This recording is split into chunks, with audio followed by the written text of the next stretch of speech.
Depuis le 30 août, on t'avertit. Brice. Prends-moi comme ton petit frère. Parce que je n'ai pas envie d'arriver à l'extrême comme le peuple gabonais est arrivé envers Ali Bongo. Parce que Brice, depuis le début, on t'a averti. Tu ne comprenais pas. Tu ne comprenais pas et tu n'as pas compris jusqu'à présent. Le peuple gabonais t'a demandé ceci. Parce que le 30 août, les personnes qui ont eu à nous faire du mal, les personnes qui ont eu à piller, ruiner notre pays, après le 30 août, on avait cette lueur d'espoir. Cette lueur d'espoir qui devait entraîner ces personnes en prison. Parce que ces personnes ont eu à détourner des fonds publics, ont eu à malmener le peuple gabonais. On commence d'abord par Buronchio et Ali Bongo. Des gens comme ça. Ali Bongo est tranquillement en résidence surveillée. Ali Bongo est tranquille. Et on voit comment tu essayes de réhabiliter Marie-Madeleine Buronchio. Il y a Brice. Il y a Josué. Lors de ton premier discours, tu avais parlé, oh Brice, que coquin, c'est terminé. Oh machin, oh nanani, Brice. On t'a parlé, tu ne voulais pas comprendre. Et maintenant, Brice, tu ne vois pas, tu es posé, hein. Ça va de grève en partout. Aujourd'hui, le peuple gabonais commence à comprendre que tout ce qui a été émis dès le départ n'était que de la poudre aux yeux. Parce que ce peuple-là peut être dans l'euphorie. Mais il y a un moment donné, ce peuple prend conscience des réalités. Vous avez commencé par mettre... regarde la réaction du peuple gabonais. Brice, tu as réalisé.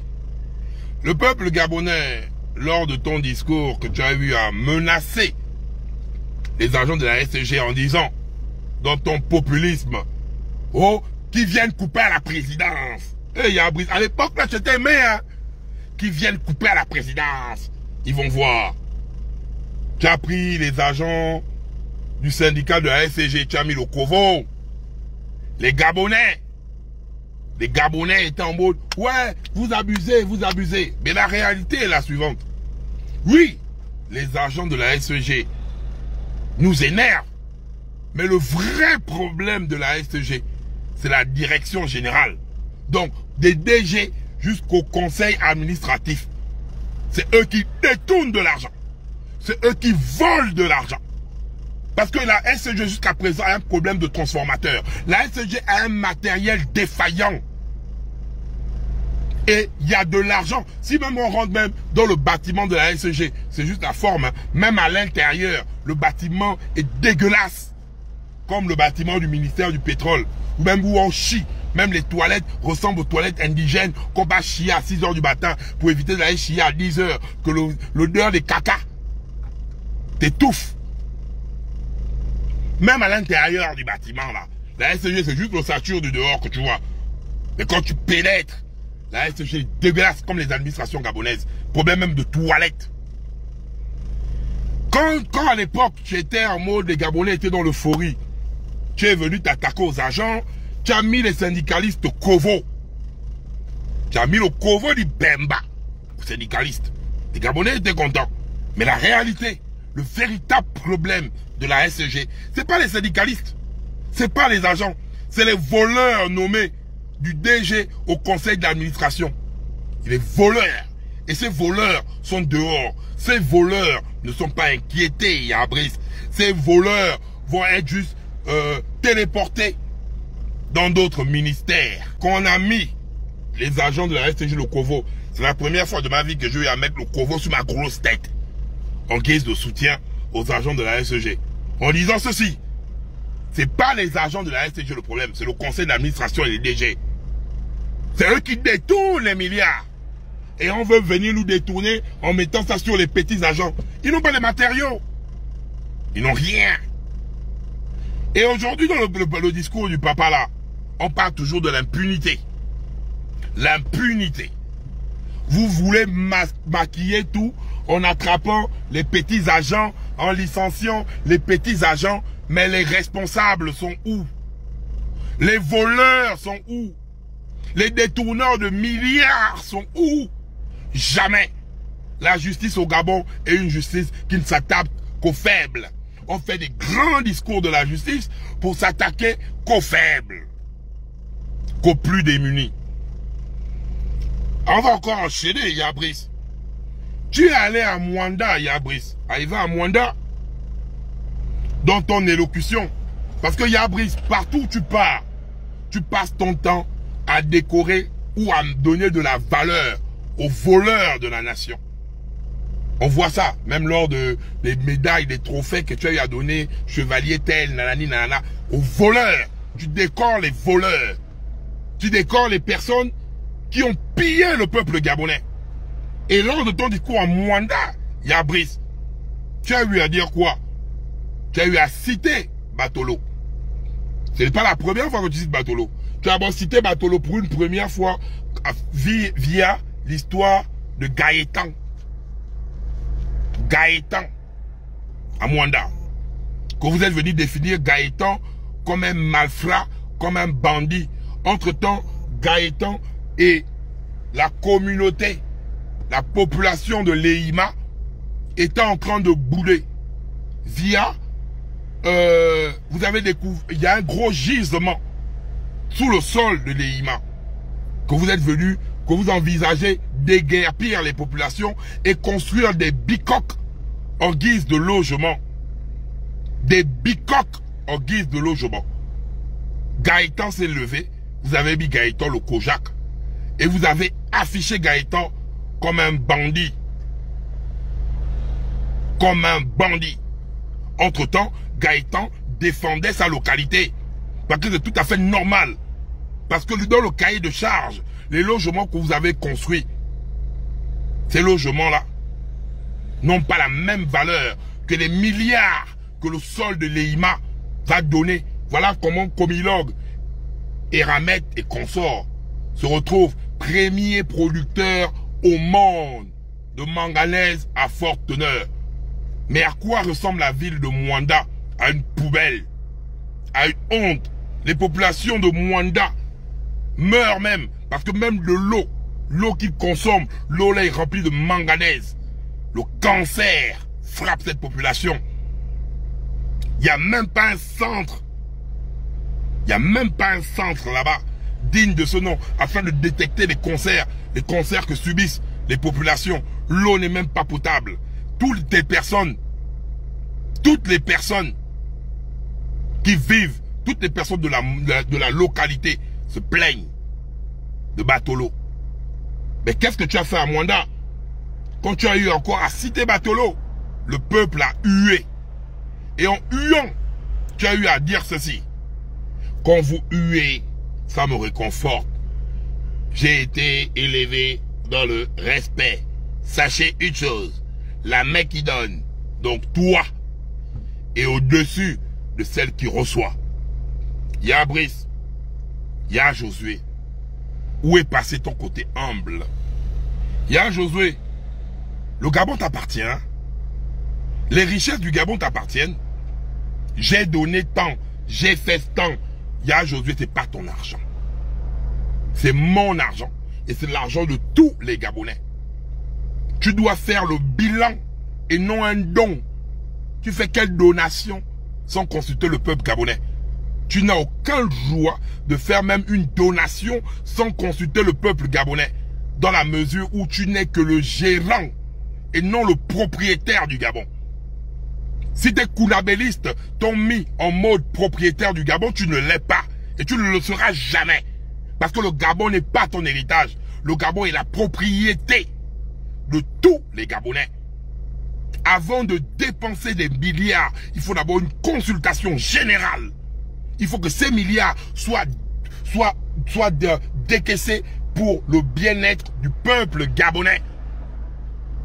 Et toi, peuple gabonais, tu n'es pas mendiant. C'est pas parce qu'on sort 7 milliards là-bas, tu vas applaudir Oligui. C'est pas l'argent d'Oligui. Ce n'est pas l'argent d'Oligui. Le manganèse n'appartient pas à Oligui. Le bois du Gabon n'appartient pas à Oligui. Le pétrole du Gabon n'appartient pas à Oligui. Toutes les richesses qui sont dans notre pays n'appartiennent pas à Oligui.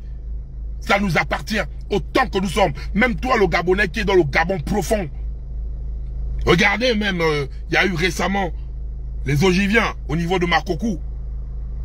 Le fer de Belinga dans leur localité. Comme à Mwanda. Donc toutes les zones minières du Gabon. Priorité aux autochtones. Je suis désolé. Parce que tu ne vas pas me dire, en tant que ressortissant de Mwanda, que mon manganèse, les jeunes de Mwanda, ne sont pas majoritairement à l'emploi. Par rapport à l'emploi, on dépense 7 milliards là-bas, on dépense les milliards à gauche, mais pour venir financer les projets des Gabonais, l'entrepreneuriat dont on prône le temps, on donne 50 millions. Pour combien de Gabonais? On se fout de la gueule de qui là, peuple gabonais? On se fout de la gueule de qui? À chaque fois, on te dit ceci, Yabris. On n'est pas contre les sauts métiers. Donc, je dis bien, voilà pourquoi, même ici, il y a les ouvriers, il y a les techniciens, il y a les ingénieurs, il y a les cadres, il y a les hauts cadres. On n'est pas contre les sauts métiers. Mais dans notre pays, le Gabon, si on se place de façon normale, notre pays regorge différents types d'emplois avec différentes qualifications. Donc, soit, si vous voulez qu'on ouvre que les boutiques, que les machins, arrêtez le niveau scolaire du Gabon au CM2. Vu qu'au CM2, on sait compter. Majoritairement, même nos frangins, comme Yabris étaient Jean. Vous aimez prendre pour exemple les boutiquiers, les nanani, les nananères. Donc, arrêtons le niveau scolaire du Gabon au CM2. Au niveau du CM2, tu as le doctorat au Gabon. Comme ça, tu vas te limiter qu'aux petits projets là. Je ne limite pas les projets là. Je ne suis pas contre parce que toute personne est libre. L'entrepreneuriat, c'est la base. Mais la fonction publique, on a nous-mêmes, de notre côté, on a d'abord des fonctionnaires fantômes qui sont là. On a des retraités qui ne partent pas en retraite. On a une accumulation de postes de partout au Gabon. Commencez déjà à enlever les fonctionnaires fantômes. Enlever les personnes qui accumulent divers postes. Afin de mettre d'abord des Gabonais diplômés. Vous n'allez pas venir nous dire, j'ai mon master, j'ai ma licence, j'ai mon doctorat. Vous allez me dire que ouais, j'ai eu enfin, il fallait que j'arrête au CM2. Parce que si tu as fait un cursus parfait, c'est que tu es au doctorat, tu as 8 ans d'études après le bac. Donc, il fallait m'arrêter au CM2, comme ça je devais gagner 16 ans de ma vie, et je devais ouvrir ma boutique, et me concentrer à ça, puisque dans notre ossature de l'emploi, on n'a que les sauts métiers qui sont devant nous. Bon, imaginons-nous que tout le monde ouvre les boutiques. La plus-value sera où? Imaginons-nous que tout le monde ouvre les salons de coiffure, comme Faubert là, c'est rempli de Kamcheko. On part dans l'étude des Indiens là, les Gabonais travaillent comme des sous-hommes. Les Gabonais souffrent, les Gabonais travaillent comme des sous-hommes, comme des moins que rien, dans le pays du lait et du miel. Entre-temps, un seul putain de décret comme ça là, valorise et sécurise l'emploi au Gabon. Au moment des élections, parce que c'est comme ça que vous fonctionnez. Et vous croyez que cette génération sera toujours la génération kounabéliste. Yabris, tu as vu comment on a eu à faire le bruit à Ali à cause de ça. Tu vas nous dépenser les milliards pour t'annuler. Tu vas nous dépenser les milliards dans tes groupes associatifs. Tant que nous n'avons pas le travail, la jeunesse gabonaise va te boycotter. Ne crois pas que cette jeunesse se réduit à celle qui va venir prendre les 5000, faire le nombre à l'aéroport. Jusqu'à quand tu vas faire ça? Les gens qui te conseillent Yabris ne t'aiment pas. Il y a Josué. Seigneur, regarde là. Tu vas comprendre ça. Tu vas comprendre ça. Bientôt la constitution sort, non? J'ai eu vent que les gars vont vouloir faire 7 ans renouvelables une fois. Brice. Les 7 ans renouvelables une fois là. Sois malin. N'accepte pas ça. N'accepte pas ça. Hein. Parce que le peuple gabonais ne va pas accepter ça. On ne va pas être cet état qui dure 7 ans. 7 ans de quoi? Parce que Mwandong et toute la Bado Kongen, dès que nous, on voit, c'est la partie là que j'attends. Hein. Même Ali Bongo, dans sa bouillie, dans son sperme au cul, Ali Bongo avait même ramené ça à 5 ans. Je ne vois pas que vous allez venir en mode, 7 ans. 7 ans de quoi? 7 ans de quoi? Brice, tu ne connais pas le peuple gabonais. J'ai l'impression que tu ne connais pas le peuple gabonais. Ils vont venir danser en mode Kounabeli devant toi. Ils vont te faire sur les réseaux sociaux, te dire tu es le plus beau, tu es le plus machin, tu es le plus tout ce que tu veux, Brice. Mais quand le Gabonais se retrouve dans l'urne, dans la cachette, oh, Brice, le peuple gabonais est bizarre. Quand il se retrouve dans la cachette, il sanctionne mal. Mal. Et peu importe les élections qui se sont déroulées au Gabon, peu importe, les Gabonais en général, nous connaissons toujours le résultat des urnes. Brice, tu es maintenant dans une phase où tu es venu en Europe, non là. Tu as déjà validé pour la France, il ne te valide pas pour le Gabon. Donc, pour ton propre bien-être, tu es prêt à sacrifier nos richesses au détriment de la France. Pour rester là en fait. Tu es prêt à sacrifier notre bois, notre manganèse, notre pétrole pour que Macron t'accorde sa sécurité. Oui. Ici là, tu n'es pas venu parler de... Non, tu es venu demander à Macron de te protéger, de te valider par rapport aux élections. C'est pas par rapport au bien du Gabon, c'est par rapport à ton... En fait, dès que la France elle a mis des intérêts. Hein. Dès que la France a son intérêt, qu'est-ce que la France a eu à... On a vu ça avec Ali Bongo et Omar Bongo. Tu vas pas venir nous réécrire le film. Donc là où tu es là, Macron t'a dit oui, c'est bon. Bientôt là, tu vas aller en Chine. Après, tu vas aller aux États-Unis. Donc partout là, on va dire c'est bon. Tu vas venir faire quoi? La dictature? Le Gabon, c'est pour nous.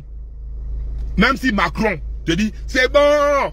Même si Biden quoi aux États-Unis te dit c'est bon. Même si le Chito qu'on a dit c'est bon. Quand le peuple gabonais va te dire c'est pas bon, tu vas sentir ça en fait. Tu vas sentir ça. Parce que tu ne donnes pas les discours forts. Tu viens chez nous et je ne comprends pas quel problème tu as avec les activistes. À chaque fois on te parle de ça. Lors même de ton dernier discours, tu fais un discours de la nation. Il faut que tu t'ouvions les activistes. Et tu nous montres ta faiblesse, grand. Tu nous montres ta faiblesse. Tu veux un discours de la nation, il faut que tu mettes des punchlines aux activistes. Tu es allé à Congo, tu mets des punchlines aux activistes.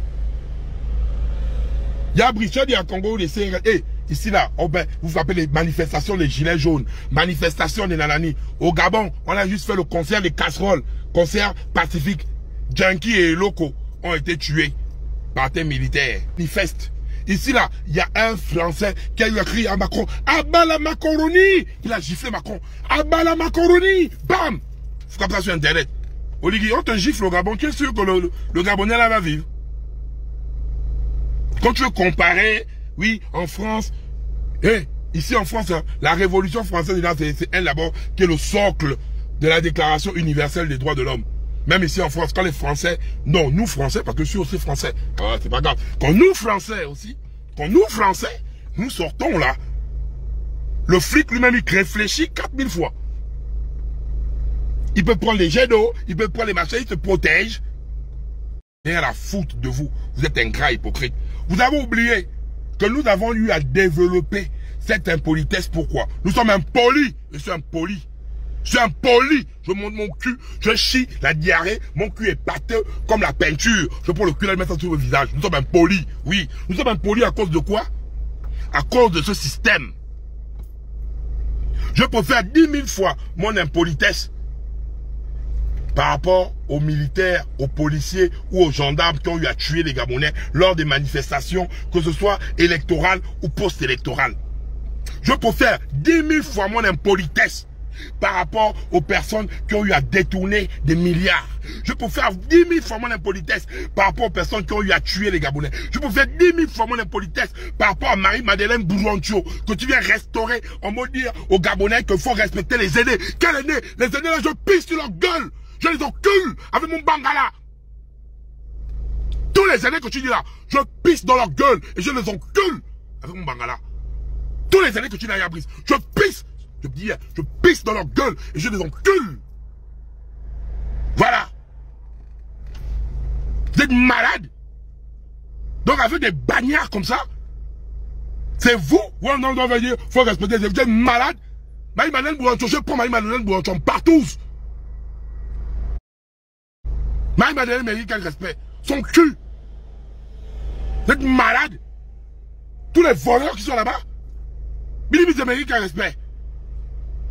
La vache qui rit. Colgate Man, Laughing Cow. Donc chien là, il se fait comme encore. Oh, putain. Ma boule là, la vache qui rit. Qui a sorti Gabao là. Frank Dema, ma boule, Westé. Incapable même de faire même la stèle à André Baobab. Ma boule. Les Yann Goulou, les Yann Koubdje, les machins, les voleurs sont dehors. Les voleurs sont dehors. Et puis moi, vous allez me dire, moi donc, d'être poli, je vais Yabris, tous les années que tu l'as, je monte mon cul. Les activistes n'ont pas encore commencé, Yabris. On n'a pas encore commencé. Regarde comment tu es en train de perdre tout le pays. Tu ne comprends pas ça? C'est comment? Tu es en train de perdre tout le pays. Les Gabonais t'aiment, mais tu vas perdre tout le pays parce que tu es là, on te voit, tu es trop beau. Tu es trop mignon. C'est qui ce mignon? C'est Yaya Josué. C'est qui ce mignon? C'est Yaya Josué. Tu as perdu l'amour des Gabonais bêtement. Ça faisait longtemps que j'avais vu un président aimé par le peuple gabonais comme ça. Ça faisait longtemps. Ça faisait longtemps. Mais tu es en train de perdre. Tu es en train de perdre.